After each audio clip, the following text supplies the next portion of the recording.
खुलुमबाय गोजान फुंबिलिनि गासैबो बड'लेण्ड बुब्लिनि अनसायगिरिफोरखौ बरायग्रोबाय। दिनै 24 आगस्ट रबिबारनि फानजामुथिखौ फरायथिनो लादों आं रबिन बसुमतारिया। फानजामुथिनि गिबियाव दं मेष राशि। देहायाव हरखाबै बेराम आजार सोमजिगोन, सावस्रिखौ जोबोरैनो लोरबां मोनगोन। वृष राशि। नखरनि खामानिफोरा मावब्लाबो जोबस्रांनाय नङा, देहाखौ जोबोरैनो खस्थ' मोनगोन। मिथुन राशि। गावनि थांखिखौ जाफुंहोनायाव नोंथांखौ आंगोआ थुलुंगा होगोन, गोसोआ गोजोननाय मोनगोन। कर्कट राशि। नोंथांनि जाफुंसारनायखौ नुनानै गुबुना हिन जागोन, सुथुर सोमजिगोन। सिंह राशि। मोजां मोननायनि बान्दोआव गोग्लैगोन, गोसोआ उरां फारां जागोन।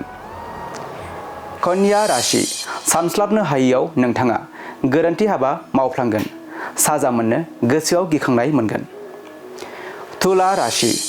बेफार फालांगि खालामोब्ला मुलाम्फा जागोन, नोंथाङा रांखावरि आरजिनानै लानो हागोन। वृश्चिक राशि। दाबसे जायगायाव दिदोमै थानो गोसो जानाय नङा, खामानिफोर मावबाय थानो लुबैगोन। धनु राशि। नोंथांनि अहंखारावनो नखरनि धोन दौलतफोरा जोबस्रांलांगोन, असान्थियैनो साना बारलांगोन। मकर राशि। गोसोआव साननाय बायदि खामानिफोरा जाफुंनाय नङा, दुखु दाहाजोंनो साना बारलांगोन। कुम्भ राशि। नोंथांनि जाफुंसारनायाव बिसिनि खुसि फैगोन, नखराव गोजोन खुसि फैगोन। आरो मीन राशि। सुथुर जानानै थानाया जोबस्रांगोन, बयजोंबो गोरोबलायनानै थानो हागोन। दिनै सानसेनि राशि फरायथिनाया बेसेनोसै।